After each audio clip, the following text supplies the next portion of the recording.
Saya pernah cium kaki Mas Solar dan istrinya untuk membebaskan bapak saya. Tapi hasilnya tetap aja dia tidak mau membantu untuk melepaskan bapak saya di penjara.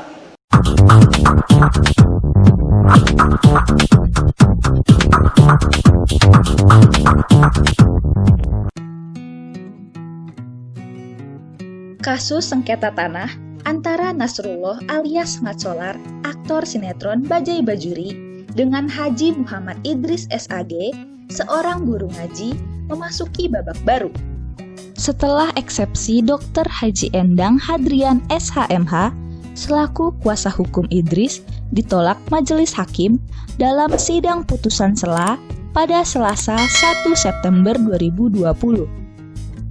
Dalam eksepsinya, Endang Hadrian menyatakan tuntutan David Ricardo SH selaku jaksa penuntut umum kurang cermat dan terlalu dipaksakan sehingga terkesan mengkriminalisasi kliennya. Atas penolakan itu, sidang sengketa tanah senilai 3,3 miliar rupiah terus bergulir ke tahap pembuktian dan pemeriksaan saksi-saksi. Hari ini ada sidang acara agenda pembacaan putusan antara klien kami sebagai terdakwa Haji Idris, di mana pelapornya adalah Mat Solar dalam hal perkara konsinyasi.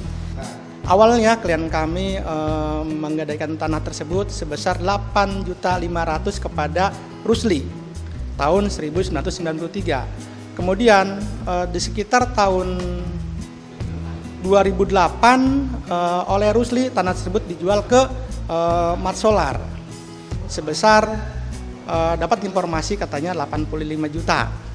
Nah selanjutnya Rusli memberi uang 5 juta kepada klien kami sebesar 5 juta dan 80 jutanya diambil oleh Rusli. Namun dalam perkara ini Rusli tidak disentuh baik sebagai tersangka maupun atau deal naming atau serta melakukan.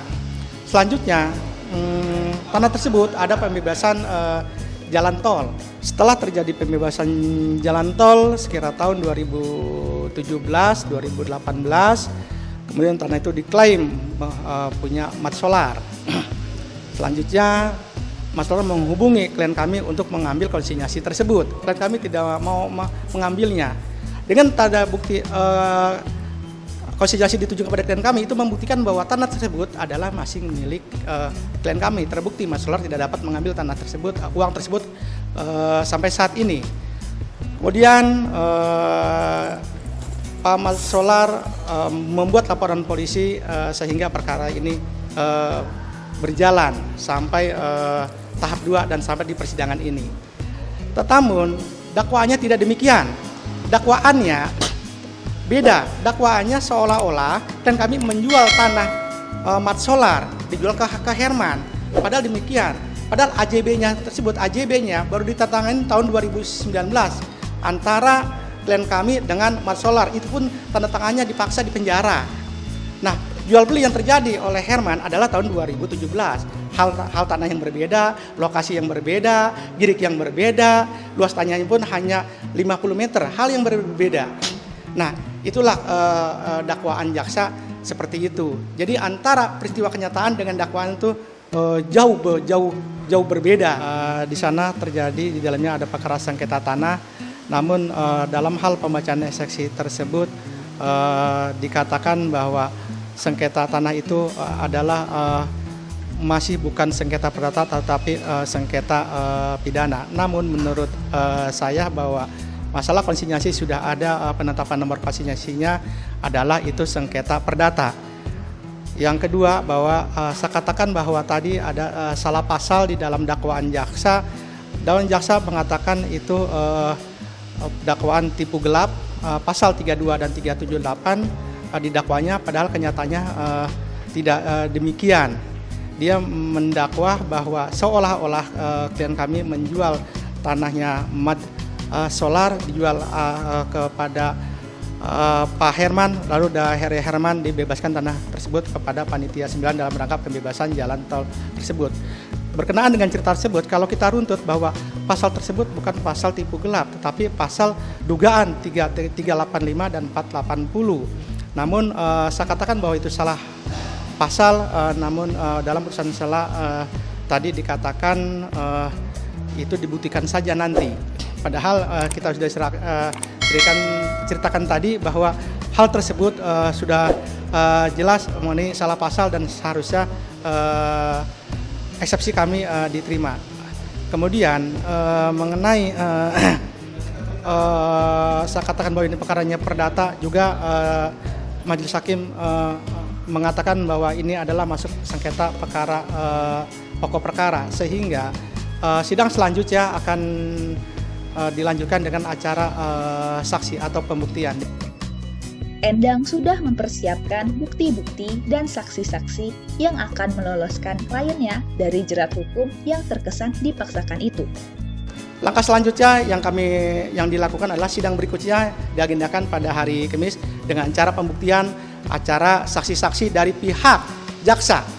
Setelah saksi-saksi dari pihak jaksa selesai, maka saksi-saksi ada cat dari pihak kami dan kami juga akan menghadirkan keterangan ahli atau saksi ahli pidana dalam hal mengungkap perkara ini. Akan menghadirkan saksi kunci yaitu Pak Herman sendiri yang selaku membeli tanah, hal yang berbeda di tahun yang lebih duluan di tahun 2017.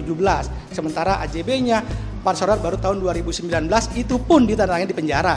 Itu nanti akan kami buktikan dan kami juga akan mengambil dari pihak kelurahan bahwa ini adalah yang berbeda, tanah yang berbeda, luas yang berbeda, letak yang berbeda. Jadi di mana pasal 385-nya? Gitu, tidak ada menjual tanah dua kali di sini. Itu seperti yang kedua. Itu pun konsinyasi yang ditujukan sekarang ini tanah uangnya masih ada di sini di pengadilan, belum diambil. Jadi di mana 385-nya? Orang uangnya belum diambil, semuanya masih di sini gitu. Endang memaparkan kliennya sempat menandatangani akte jual beli ketika di dalam penjara. Namun kliennya menolak menandatangani perjanjian perdamaian. Iya. Mengenai perdamaian, pada saat klien kami setelah menandatangani AJB di penjara, itu pun AJB-nya di penjara tanggal yang berbeda, di mana di penjara di mana AJB-nya lebih dulu dengan tantangan yang berbeda. Kemudian klien kami setelah tanda tangan AJB minta dilepaskan dari penjara. Namun masih tetap di penjara. Akhirnya ditekan untuk menandatangani perdamaian, perjanjian perdamaian. Namun kalau menurut klien kami lah kan perjanjian AJB sudah ditandatangani, apalagi gitu. Kalau perjanjian perdamaian kan pasal 1320 kan tentang kesepakatan. Tidak bisa orang tidak mau menandatangani perjanjian perdamaian terus dipidana. Enggak ada hubungannya. Ketika orang tidak mau dipaksa tanda tangan perdamaian, kemudian perkara ini terus mengalir.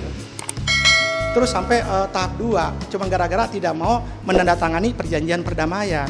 Menurut saya ini nggak logis. Menurut saya dipaksakan. Karena peristiwa yang saya terangkan tadi antara kenyataan dengan dakwaan itu hal yang berbeda. Dan dakwaan juga 385-nya juga justru sangat dipaksakan. Dia tidak punya apa-apa. Dalam dakwaan jaksa dia hanya menerangkan punya kwitansi saja, tidak punya AJB. Nah, apakah kwitansi itu bukti pemilihan hak atas tanah? Kan bukan. Kwitansi itu kan biasa, belum beralih itu tanah itu. Tanah itu secara hukum pada saat itu masih milik klien kami.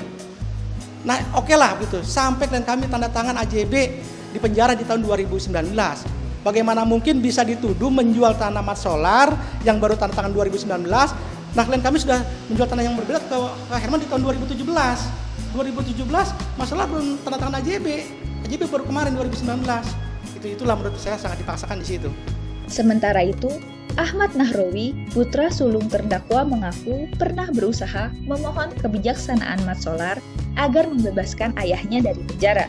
Namun ditolak meskipun dia sudah mencium kaki pemeran sinetron tukang bubur naik haji itu. Ternyata alhasil Mat Solar dendam mungkin kepada bapak saya. Kemudian bapak saya dipenjarakan selama 10 hari di Polres Tangerang.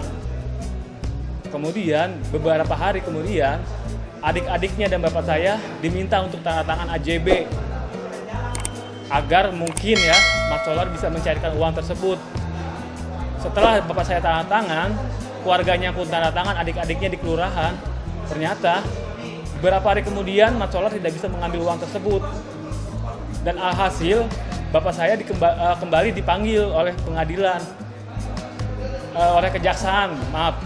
Dan saya bingung kenapa bisa. Oh ternyata Mat Solar tidak bisa mengambil uang tersebut. Harus bapak saya yang mengambilnya. Dan akhirnya laporan itu diteruskan oleh keluarga Mat Solar ke kejaksaan menjadi P21. Akhirnya bapak saya dipenjarakan kembali di Kejaksaan Tinggi Tangerang Selatan. Dan sampai saat ini bapak saya masih dalam proses tahanan kejaksaan. Saya punya pikiran kenapa Mat Solar bisa sekejam itu gitu loh. Hanya masalah uang, dia memenjarakan seorang tokoh masyarakat, seorang penceramah, seorang tokoh agama.